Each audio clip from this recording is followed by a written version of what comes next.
సంపద సృష్టించి మరీ రాష్ట్రాన్ని ప్రగతి పదంలో నిలుపుతామన్నారు. అభివృద్ధి అంటే ఏంటో చూపిస్తామన్నారు.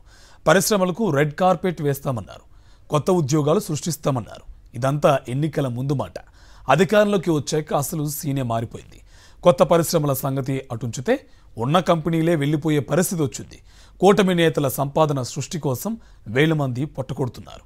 పరిశ్రమలు మూతపడి వేల మంది ఉపాధి కోల్పోతున్నారు. కమిషన్లకు అలవాటు పడ్డ కూటమి నేతలు ధనార్జనే ధ్యేయంగా ముందుకు సాగుతున్నారు. రెడ్ బుక్ రాజ్యాంగంతో తమ తడాఖా చూపిస్తున్నారు. కప్పం కడతావా, కంపెనీ మూసేస్తావా అంటూ బెదిరింపులకు దిగుతున్నారు. కాదు కూడదు అంటే దాడులకు తెగబడుతున్నారు. బలవంతంగా పరిశ్రమలను మూయించేస్తున్నారు. కాలుష్యం పేరిట కట్టుకథలు అల్లుతున్నారు. బలవంతంగా కంపెనీల నుంచి కోట్ల కొద్దీ డబ్బు వసూలు చేస్తున్నారు. 5 జిల్లాల్లో మంత్రుల నుంచి ఎమ్మెల్యేల వరకు కొనసాగుతున్న దందాపై సాక్షి స్పెషల్ ఫోకస్. ఆయన టీడీపీ ఎమ్మెల్యే, మైనింగ్ డాన్గా పేరుపడ్డ ఆయన కన్ను సిమెంట్ ఫ్యాక్టరీలపై పడింది. కేవలం కమిషన్లు ఇవ్వడమే కాదు, ఏకంగా లాభాల్లో వాటాకే డిమాండ్ చేశారు.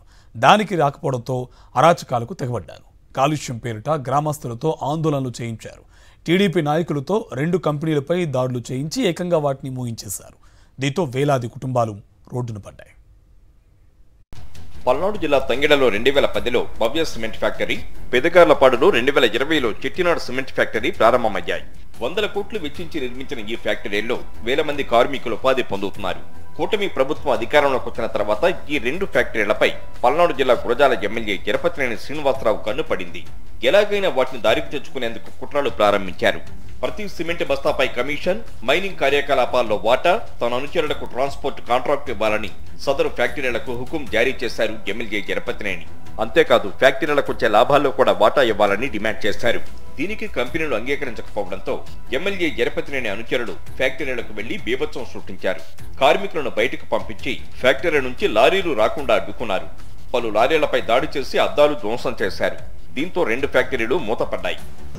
గత 40 రోజుల నుంచి అక్కడున్న గత భవ్య ఫ్యాక్టరీ, ఈ రోజు అంజనా సిమెంట్ ఫ్యాక్టరీ 40 రోజుల నుంచి మూసేశారు. అలాగే పెదగాళ్లపాడులో ఉన్న చెట్టినాడు ఫ్యాక్టరీ కూడా గడిచిన 20-30 సంవత్సరాల నుంచి మూసేశారు. కార్మికులు చాలా కష్టాలు పడుతున్నారు. డైలీ లేబర్ అయితే కనీసం పాపం వాళ్ళకి రోజు గడవని స్థితి. ఎందుకు మూసేశారు అని తెలుసుకుందామని అక్కడున్న కొంతమంది అధికారులకు నేను ఫోన్ చేస్తే, బహుశా ఏమన్నా వ్యాపార రీత్యా నష్టాలు వచ్చి మూసేశారా, లేదు ఇంకేమన్నా కారణాల వల్ల మూసేశారా తెలుసుకుందామని తెలిస్తే నాకు తెలిసింది ఏంటంటే, అధికార పార్టీ తెలుగుదేశం పార్టీ, మరీ ముఖ్యంగా స్థానిక ఎమ్మెల్యే గురజాల ఎమ్మెల్యే ఎరపతినేని శ్రీనివాసరావు గారి వల్ల వాళ్ల ఆదేశాల మేరకు ఫ్యాక్టరీ మూసేశారు. తెలుగుదేశం నాయకులు దాడులు చేసి మూసేశారు అని వాళ్ళు చెప్పడం జరిగింది. వాళ్ళెందుకు దాడులు చేయాల్సి వచ్చింది అంటే, వాళ్ళకేదో కప్పం కట్టాలంట, కట్టలేదని ఈ రోజు 2 ఫ్యాక్టరీని మూసేపించారు. ఇది ఎంతవరకు న్యాయమే ఆలోచించారు. మైనింగ్ డాన్ గా పేరు పొందిన ఎమ్మెల్యే ఎరపతినేని అక్రమాలకు కేరాఫ్ గా మారాడని తీవ్ర స్థాయిలో ఆరోపణలు ఉన్నాయి. 2014 నుంచి 2019 వరకు గురజాల నియోజకవర్గంలో ముగ్గురాగి, లైమ్ స్టోన్ క్వారీల్లో విచ్చలవిడిగా అక్రమాలకు పాల్పడి 100 కోట్లు సంపాదించారు. కోర్టు ఆదేశాలతో సిబిఐ కూడా ఆయనపై కేసు నమోదు చేసింది. గత ఏడాది జరిగిన ఎన్నికల్లో గురజాల నుంచి టీడీపీ తరపున ఎమ్మెల్యేగా గెలిచిన తర్వాత ఎరపతినేని అరాచకాలకు అడ్డు అదుపు లేకుండా పోయింది. చెట్టినాడు భవ్య సిమెంట్ ఫ్యాక్టరీలు మూతపడడంతో ప్రత్యక్షంగా పరోక్షంగా వేలాది కుటుంబాలు రోడ్డున పడ్డాయి. గత వైఎస్ఆర్సీపీ ప్రభుత్వంలో చెట్టినాడు సిమెంట్ ఫ్యాక్టరీ నిర్మాణం కోసం అన్ని అనుమతులు ఇవ్వడంతో సకాలంలో నిర్మాణం పూర్తి చేసి స్థానికులకు ఉపాధి అవకాశాలు కల్పించారు. ఇప్పుడు 2 ఫ్యాక్టరీలు మూతపడడంతో కార్మికులు ఉపాధి లేక రోడ్డున పడ్డారు. ఇప్పటి వరకు పల్నాడులో టీడీపీ ఎమ్మెల్యే దందా చూశాం కదా. ఇప్పుడు కమిషన్ల కోసం కొట్టుకుంటూ కంపెనీలను భయపెడుతున్న కూటమి నేతల స్టోరీలోకి వెళ్దాం. బూడిద్దందా పెట్టిన చిచ్చు కాస్త 2 జిల్లాల మధ్య రణరంగాన్నే సృష్టించింది. కూటమి ప్రభుత్వం అధికారంలోకి వచ్చినప్పటి నుంచి ఆదినారాయణ రెడ్డి, జేసీ వర్గీయుల మధ్య కమిషన్ల రగడ రచ్చకెక్కింది. అంతేకాదు అంతర్జాతీయ స్థాయి గుర్తింపు ఉన్న అదానీ పవర్ ప్రాజెక్టులపైన దాడులకు తెగబడ్డారు బీజేపీ నాయకులు. గత డిసెంబర్లో వారం రోజుల పాటు అనంతపురం జిల్లా తాడిపత్రి, వైఎస్ఆర్ జిల్లా జమ్మలమడుగు నేతల మధ్య పెద్ద వారు నడిచింది. వైఎస్ఆర్ జిల్లాలోని రాయలసీమ థర్మల్ పవర్ ప్రాజెక్టు నుంచి వచ్చే బూడిద కోసమే ఈ గొడవ ప్రారంభమైంది. ఈ విషయంలో బీజేపీ ఎమ్మెల్యే ఆదినారాయణ రెడ్డితో పాటు టీడీపీ మాజీ ఎమ్మెల్యే జేసీ ప్రభాకర్ రెడ్డి కత్తులు దూసుకున్నారు. ఇరు వర్గాల మధ్య గొడవ కారణంగా శాంతి భద్రతలకు తీవ్ర స్థాయిలో విఘాతం కలిగింది. బీజేపీ టీడీపీ నేతలను కట్టడి చేసేందుకు వందలాది మంది పోలీసులను రంగంలోకి దించాల్సి వచ్చింది. లోడింగ్ చేసేది లేదని ఆదినారాయణ రెడ్డి వర్గీయులు ఆర్టీపీపీ వద్ద గొడవకు దిగారు. అటు తాడిపత్రిలో సిమెంట్ ఫ్యాక్టరీల నుంచి ట్రాన్స్పోర్ట్ చేసే జమ్మలమడుగు వాహనాలను తరిమేశారు జేసీ వర్గీయులు. చివరకు ముఖ్యమంత్రి చంద్రబాబు నాయుడే ఆ నేతలను పిలిపించి పంచాయతీ చేశారు. అంతకుముందు 2 సార్లు జమ్మలమడుగులోని అదానీ హైడ్రో పవర్ ప్రాజెక్టుపై దాడికి దిగారు ఎమ్మెల్యే ఆదినారాయణ రెడ్డి వర్గీయులు. ప్రాజెక్టు సైట్లోకి 100 మందితో వెళ్లి ఆదినారాయణ రెడ్డి మనుషులు రణరంగం సృష్టించారు. కనిపించిన దాన్నల్లా ధ్వంసం చేసి వచ్చారు. తమ సైట్లోకి వచ్చి కార్యాలయంపై దాడికి దిగారని, వాహనాలు, ఆఫీసు ధ్వంసం చేశారని అదానీ గ్రూప్ పోలీసులకు ఫిర్యాదు చేసింది. కూటమి నేతలు ఇష్టారీతిన అరాచకాలు చేస్తున్నా ముఖ్యమంత్రి చంద్రబాబు మాత్రం పట్టించుకోవడం లేదు. అంతేకాదు అరాచకాలకు తెరలేపిన ఇద్దరు నేతలను తన వద్దకు పిలిపించుకొని నేరుగా ముఖ్యమంత్రి పంచాయతీ చేయడం అందరినీ విస్మయానికి గురిచేసింది. పక్క జిల్లాలో బూడిద కోసం బీజేపీ, టీడీపీ నేతలు కొట్టుకుంటుంటే శ్రీకాకుళంలో మాత్రం బీజేపీ ఎమ్మెల్యేకు పెద్ద డీల్ సెట్ చేసి పెట్టారు టీడీపీ మంత్రి. అంతర్జాతీయంగా పేరున్న ఓ బీర్ కంపెనీ ముందు కమిషన్ ప్రతిపాదన పెట్టారు ఎచ్చర్ల ఎమ్మెల్యే ఈశ్వర్రావు. వారు ఒప్పుకోకపోవడంతో ఆయన అనుచరులు దాడులు చేసేందుకు వెనకాడలేదు. ఎట్టకేలకు ఆ జిల్లా మంత్రి కుదిర్చిన డీల్తో ఏడాదికి 18 కోట్ల రూపాయలు మామూలు ఇచ్చేందుకు ఒప్పుకున్నారు కంపెనీ ప్రతినిధులు. శ్రీకాకుళం జిల్లా ఇచ్చెర్ల నియోజకవర్గం రణస్థల మండలం బంటుపల్లిలో అంతర్జాతీయంగా గుర్తింపు పొందిన యునైటెడ్ బ్రూవరీస్ కంపెనీ ఎన్నో ఏళ్లుగా ఉంది. ఇక్కడ కింగ్ ఫిషర్ బీర్ ఉత్పత్తి అవుతుంది. కూటమి ప్రభుత్వం అధికారంలోకి వచ్చాక ఆ కంపెనీ బీర్ యూనిట్ ను పునః ప్రారంభించేందుకు సన్నాహాలు ప్రారంభించింది.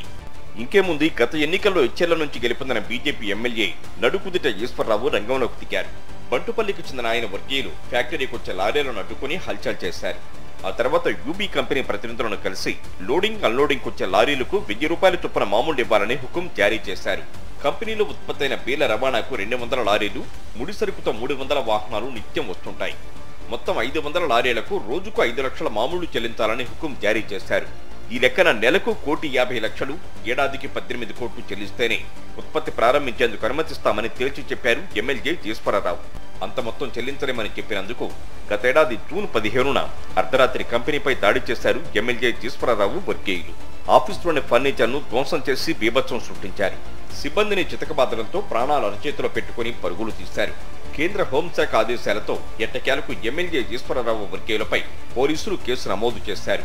ఇక్కడ ఏమాత్రం తగ్గని ఎమ్మెల్యే వర్గీయులు కంపెనీ ప్రతినిధులపై ఎస్సీ, ఎస్టీ కేసు నమోదు చేయించారు. ఆ తర్వాత ఎమ్మెల్యే ఈశ్వరరావు విజ్ఞప్తితో జిల్లా మంత్రి అచ్చెన్నాయుడు ఎంట్రీ ఇచ్చారు.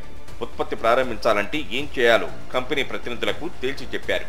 అచ్చెన్న మంత్రం పనిచేయడంతో ఏడాదికి 18 కోట్లు ఇచ్చేందుకు ఒప్పుకున్నారు యూబీ కంపెనీ ప్రతినిధులు. శ్రీకాకుళం జిల్లాలో బీజేపీ ఎమ్మెల్యేకు టీడీపీ మంత్రి సహకరించిన కథ చూశాం కదా.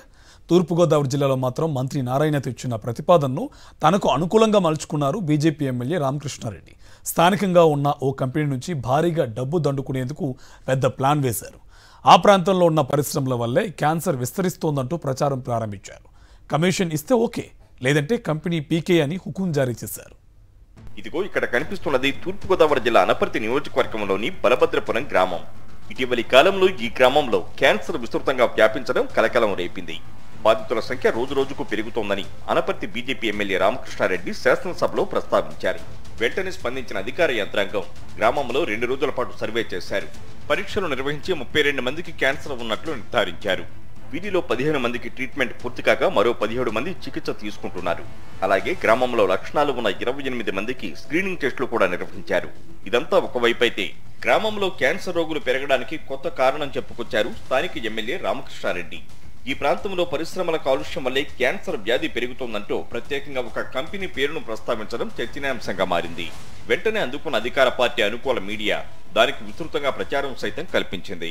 ఇక్కడ అభిప్రాయాలు అయితే ఉన్నాయి. ఇటు కేపీఆర్ ఇండస్ట్రీస్ ఏదైతే ఎగ్జిస్టింగ్ ఒక 15-16 ఇయర్స్ నుంచి నడుస్తూ ఉందో వాళ్ళ వల్ల పొల్యూట్ అవుతుంది అనేది. ఎందుకంటే ఇప్పుడు కూడా కొంతమంది పబ్లిక్ చెప్తా ఉన్నారు, నైట్ టైము వాళ్ళు ఇదంతా పొల్యూటెడ్ గ్యాస్ అంతా బయటకు వదులుతూ ఉన్నారు, దానివల్ల మామిడి చెట్లు కూడా పాడైనాయి ఇక్కడ అనేది, పొలాల్లో పంట కూడా నష్టపోతా ఉన్నాం అనేది కొంతమంది రైతులు చెప్పారు. 10,000 జనాభా ఉన్న బలభద్రపురంలో 30 కేసులు ఏమాత్రం ఎక్కువ కాదని చెబుతున్నారు అధికారులు.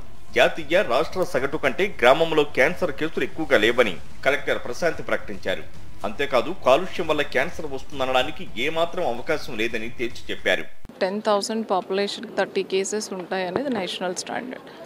ఇది ఇక్కడే కాదు, మనం ఏ సిటీలో కానీ లేకపోతే విలేజ్లో కానీ ఐడెంటిఫై చేసినా ఈ నెంబర్కి దగ్గరగానే ఉంటుంది. Expressing some concerns about the industries. So industry అనగానే మనకి వాళ్ళ డిశ్చార్జెస్ మీద మనం వెరిఫై చేయాల్సి ఉంటుంది. కానీ ఇది ఏదో ఒక్క దానికి సంబంధించింది అయితే ఏదో ఒక ఆర్గానిక్ సంబంధించిన డిసీజ్ కానీ ఇన్ఫెక్షన్ కానీ సమ్ మార్ఫలాజికల్ ఇష్యూస్ కానీ అదర్వైజ్ డిస్ఫార్మిటీ కానీ వచ్చేది. బట్ ఇక్కడ అన్ని రకాల క్యాన్సర్స్ కూడా కనిపిస్తూ ఉన్నాయి అన్నమాట. కాబట్టి మనకి ఇది ఏదో ఒక లీడింగ్ అనేది ప్రస్తుతానికైతే లేదు. వాస్తవానికి కొద్ది రోజుల క్రితం మంత్రి నారాయణ బలభద్రపురంలో పర్యటించారు. గోదావరి జిల్లాల పరిధిలోని 20 మున్సిపాలిటీల చెత్తను బలభద్రపురానికి తరలించి అక్కడ చెత్తతో విద్యుత్ తయారీ ప్లాంట్ పెడతామని ప్రకటించారు. ఇప్పటికే కాలుష్యం బారిన పడిన గ్రామంలో ప్లాంట్ పెట్టడాన్ని స్థానికులు వ్యతిరేకించారు. దీన్ని తనకు అనుకూలంగా మలుచుకున్న ఎమ్మెల్యే రామకృష్ణారెడ్డి కాలుష్యం అంశాన్ని క్యాన్సర్ కు ముడిపెట్టారు. కేవలం ఒక కంపెనీ నుంచి ముడుపులు తీసుకోవడానికి ఎమ్మెల్యే ఎలా వ్యాఖ్యానించారనే విమర్శలు వెల్లువెత్తుతున్నాయి. కమిషన్లు దండుకోవడమే పనిగా పెట్టుకున్న కూటమి నేతలు మాట వినకపోతే కంపెనీలకు తరిమేసేందుకు వెనకాడట్లేదు. తమను కాదంటే ఫ్యాక్టరీలపై దాడులకు తెగబడుతున్నారు. అక్రమ కేసులతో వేధిస్తున్నారు. కూటమి నేతల బెదిరింపులు భరించలేని కొందరు శరణుజొచ్చి కప్పం కడుతుంటే మరికొందరు మాత్రం చేసేదేమీ లేక కంపెనీలను మూసుకుంటున్నారు. మొత్తంగా కూటమి సర్కారు తీరు చూస్తే రాష్ట్రంలో పారిశ్రామికవేత్తలకు ముందున్నది ముసళ్ల పండగేనని అర్థమవుతుంది.